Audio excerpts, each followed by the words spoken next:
In this video, we've got a plethora of PlayStation 5 game updates. Ratchet & Clank Rift Apart's Preload is live right now, so if you're buying the game digitally, you want to be on top of that. Final Fantasy VII Remake Intergrade file size is actually smaller than Final Fantasy VII Remake on the PlayStation 4, following a trend that we've been seeing that PlayStation 5 games seemingly are a bit smaller than PS4 titles.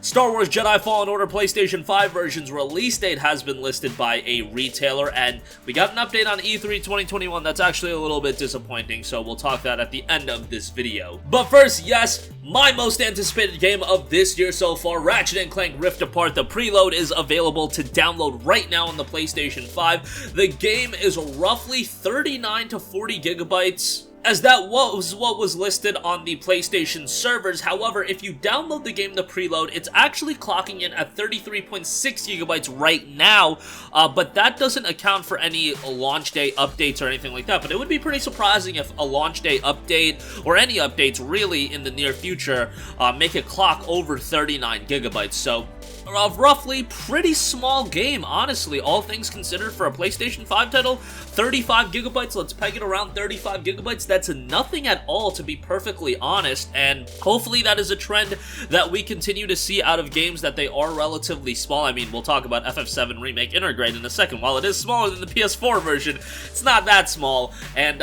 you know, we do want smaller file sizes, given that everybody, I know you guys have a PlayStation 5, those of you that do. The one limiting factor is the storage space. Yesterday, I had a bunch of games that I wanted to replay, and I was just going through my downloads, the games I have on my PlayStation library, and I was downloading a bunch of them, and yeah, my SSD filled up pretty quickly on the PlayStation 5. And I'm probably going to have to rearrange some things, delete some things, probably going to delete Demon's Souls since I beat that a while ago, but I don't really want to delete it, so it's always a little bit of a struggle deciding what to delete, since I want to keep all the games installed, but you just can't feasibly do that with the small storage space that you have if you're the kind of person that's buying games regularly. But good to see that Ratchet & Clank Rift Apart is going to see a small file size. Okay, what's not seeing a small file size, but it is smaller than its original version? Final Fantasy VII Remake Intergrade, which is very surprising given that this includes additional content with the Yuffie DLC, and according to the PlayStation Game Size Twitter account,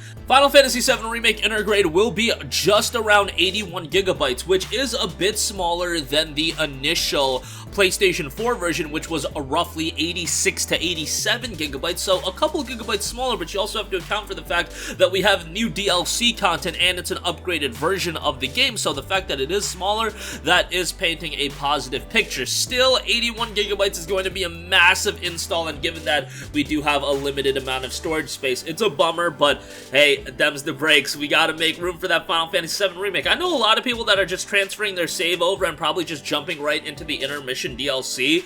I am going and beating this game again. I don't know about you guys. Let me know in the comment section down below. Which one of you, how many of you people are picking the game up and you're planning to do another playthrough of the game, and how many of you guys are just planning on jumping into the DLC? Because for me, I want to play through the game again with the upgraded visuals, upgraded performance. I am all in on that. The only bummer is I want to play Ninja Gaiden, I want to play Ratchet & Clank as well, and Final Fantasy VII Remake, you know, it's going to be a lengthy experience, and there's a couple of other games coming out next week that I want to check out as well. No More Heroes 1 and 2 just got announced for PC. I want to check those out. Guilty Gear Strive is coming out next week. Man, it's going to be packed with new games next week, and picking and choosing what to play next week I think is going to be an arduous task for a lot of people, but hey, those are not the biggest issues in the world today, and honestly, those are pretty good problems to have. Nevertheless, Final Fantasy VII Remake at 81 gigabytes, Ratchet & Clank Rift Apart at around 35 gigabytes, so you're looking, if you're picking up both, if my math is correct, which honestly I'm probably gonna butcher my math right now, 115 gigabytes, am I doing the math right? 116 gigabytes, right around there? Significant amount of storage space, but hey, it's two of the more anticipated games in recent memory, so I think a lot of people are going to make the storage space. Okay, moving on from that, Star Wars Jedi Fallen Order PlayStation 5 version release date has been listed by a German retailer, and apparently it's releasing June 11th, so 1 week from today. Add another game to the pile that is apparently coming. Now, the game was first leaked for the current current generation consoles through a rating by the German rating board, and it was later confirmed by the official website that a PS5 and Xbox Series release is due out summer of 2021.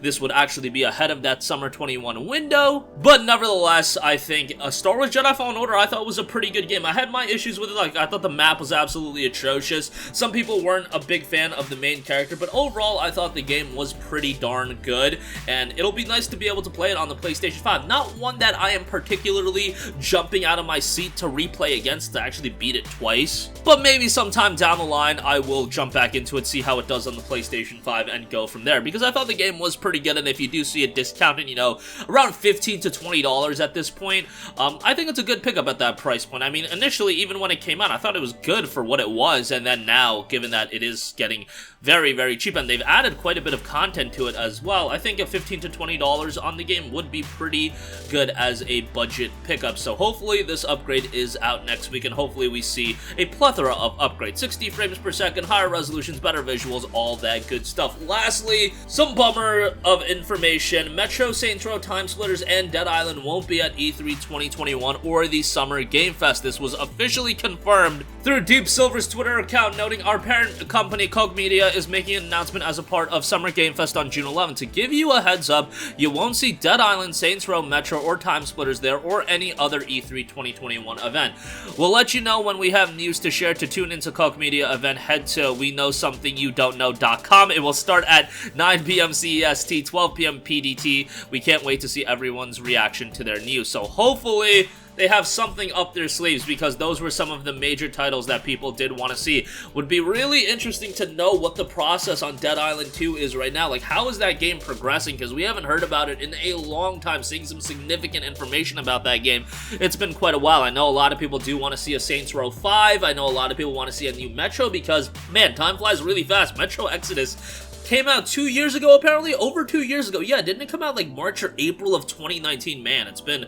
that time has just flown by. I guess everything that happened in 2020 just feels like a blur, so it's kind of a wash here. But yeah, Metro not going to be there, and not a new Time Splitters, which I don't think that's too surprising, not seeing a new Time Splitters, given that that kind of came together pretty recently with everything going on about that. Just cool to see Time Splitters is coming back, but hopefully, Koch Media, if they're going to have a significant presentation, they have something up their sleeves that is going to be rather significant.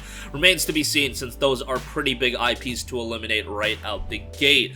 And that's going to wrap up this one. Again, Ratchet & Clank Rift Apart Preload is live right now. Rather tame at 35 gigabytes. I think that's pretty nice for us that are running low on storage space. FF7 Remake Intergrade clocking in at 81 gigabytes. Jedi Fallen Order potentially getting an upgrade next week, and some major games will be missing out on E3 21, that being Metro, Saints Row, Time Splitters, and Dead Island. Unfortunate news, but hopefully Koch Media's got something up their sleeves. That's gonna wrap up this one. Sound off with all of your thoughts in the comments section down below. Thank you for watching, and goodbye.